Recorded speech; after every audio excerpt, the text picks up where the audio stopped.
सुप्रभात प्यारे बच्चों। अपनी पिछली कक्षाओं में आपने पढ़ा र के विभिन्न स्वरूपों के बारे में। र पूर्ण रूप में, र रेफ रूप में और र पदेन रूप में। तो आइए करते हैं कुछ और अभ्यास। पहला शब्द क जमा र। क्या शब्द बनेगा? क र कर, कर। कर मतलब काम करना। आप कहते हैं ये काम कर। कर मतलब हाथ भी होता है।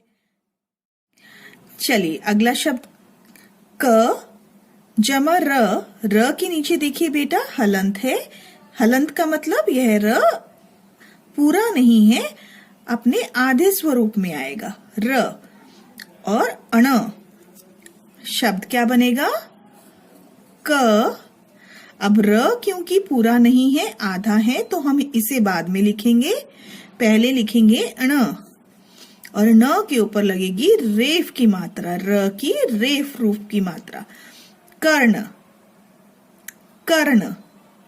कर्ण मतलब कान। कर्ण मतलब कान और कर्ण नाम भी होता है, कर्ण। अगला शब्द क। यहाँ क के नीचे हलंत है, मतलब क पूरा नहीं आएगा, क अपना आधा रूप लेगा। जमा र जमा म। यह शब्द क्या बनेगा? क। अब क क्योंकि आधा है और र पूरा है, तो हम क्या करेंगे? क के यहाँ नीचे पैरों में, क के पैरों में लगाएंगे र का पदेन रूप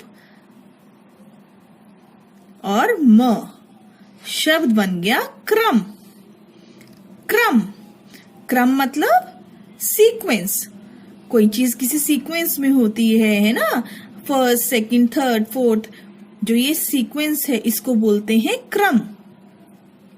क्रम जैसे सप्ताह के दिन एक क्रम में चलते हैं। सोमवार, फिर मंगलवार, फिर बुधवार। ऐसा तो नहीं है सोमवार के बाद बुधवार आ गया, है ना? तो क्रम मतलब एक सीक्वेंस, क्रम।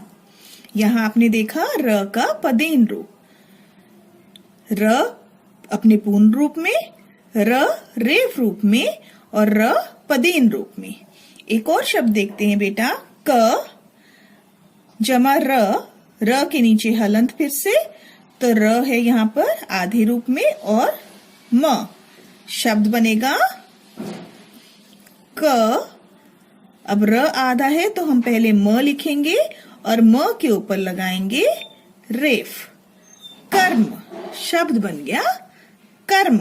कर्म मतलब आपने जो काम किया उसको बोलते हैं कर्म। आप जैसे इंग्लिश में करते हैं डूइंग वर्ड्स, एक्शन वर्ड्स, है ना? वो सब क्या है? वो कर्म बता रहे हैं, काम बता रहे हैं, कर्म।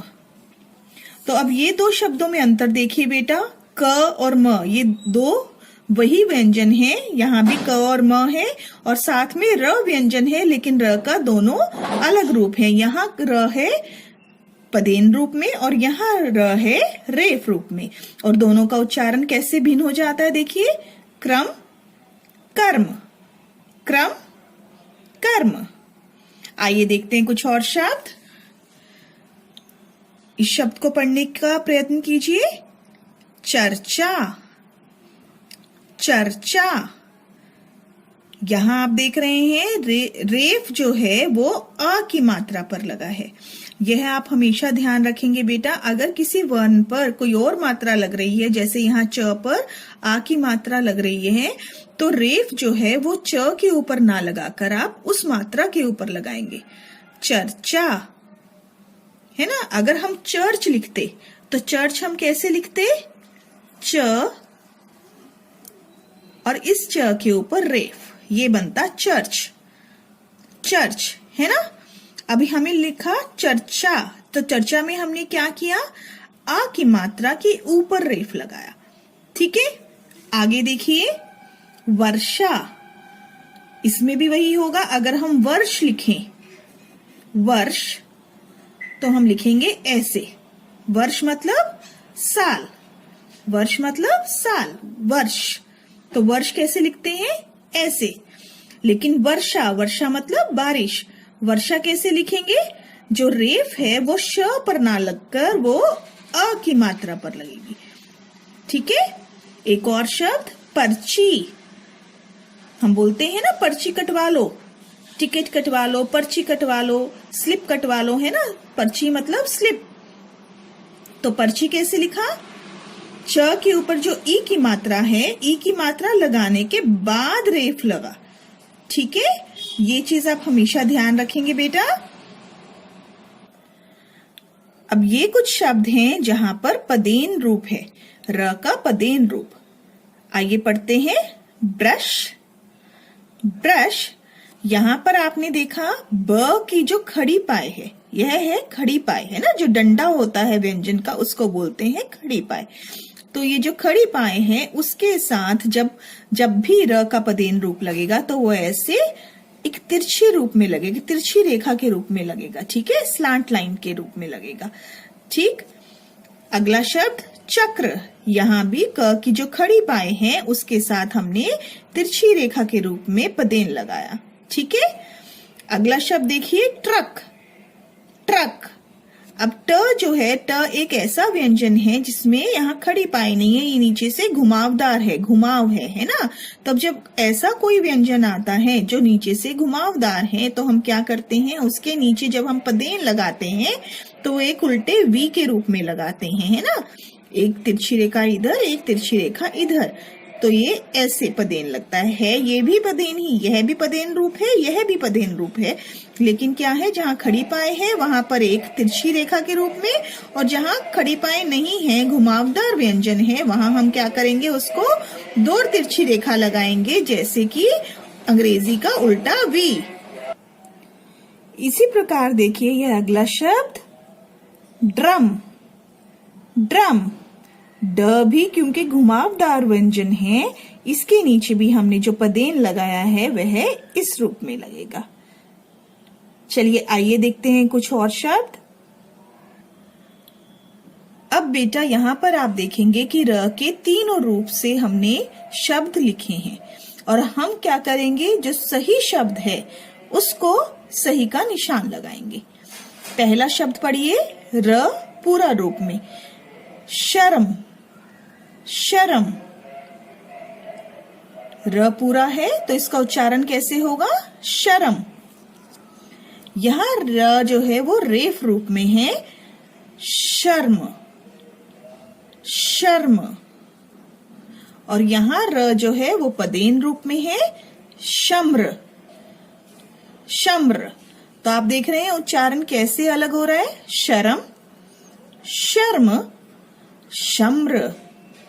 यहां र पूरा है, शर्म, शर्म। यहां जब भी रेफ की मात्रा लगेगी, जब भी रेफ है तो अर की साउंड आ रही है, अर की आवाज आएगी, अर की ध्वनि आएगी। और जब र जो है वो पदेन रूप में होगा, शम्र, र, अर, अर, अर, शर्म, शम्र। ठीक है। तो इसमें सही शब्द क्या है बेटा, शर्म। मुझे बहुत शर्म आ रही है, नहीं, शर्म जो है वह गलत है। शर्म, शर्म जो है यह सही शब्द होता है, शर्म। शम्र गलत। ठीक। आप सही से उच्चारण करना सीखिए। जब आप सही उच्चारण करेंगे तो आप लिखने में भी कभी गलती नहीं करेंगे। शर्म, शर्म बोलेंगे तो शर्म लिखेंगे, है ना। शर्म गलत शब्द है, सही उच्चारण होता है शर्म, और शर्म लिखते हैं ऐसे।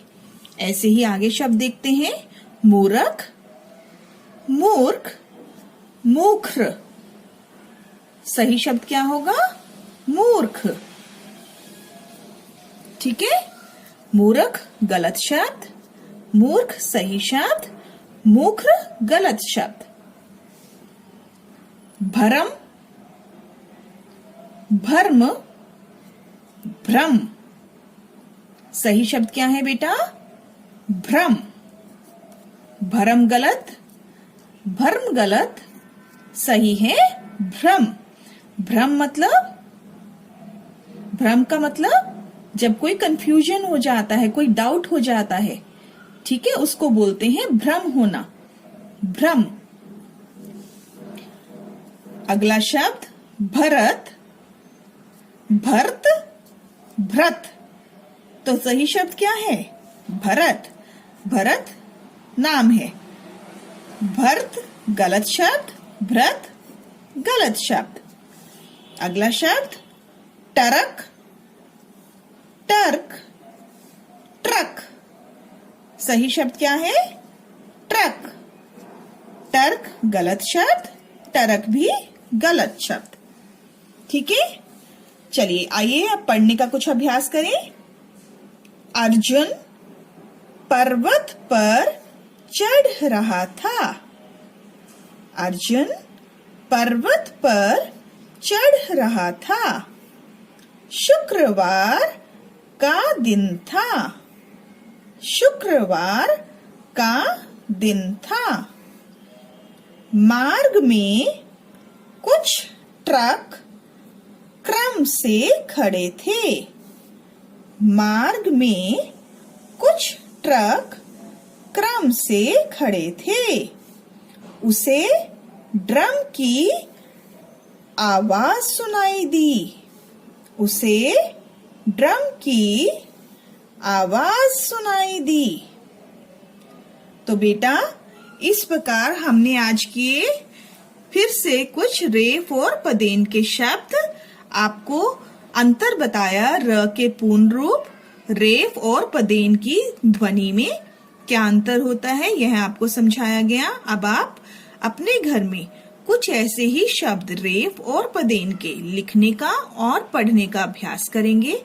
देखिए, कोई किताब उठाकर, कोई पुस्तक उठाकर देखिए, उसमें आपको कौन सा शब्द रेफ का या पदेन का नजर आता है। अखबार उठाइए, न्यूज़पेपर उठाइए, उसमें पढ़ने की कोशिश कीजिए। दीदी भैया की कोई पुस्तक उठाइए, उसमें पढ़ने की कोशिश कीजिए और अपने आप से खुद से सोचिए कि और कौन से शब्द हैं जो आप सुनते हैं जिनमें रेफ या पदेन का उपयोग होता है। कल हम मिलेंगे कुछ और रोचक अभ्यास के साथ। तब तक के लिए शुभ दिन।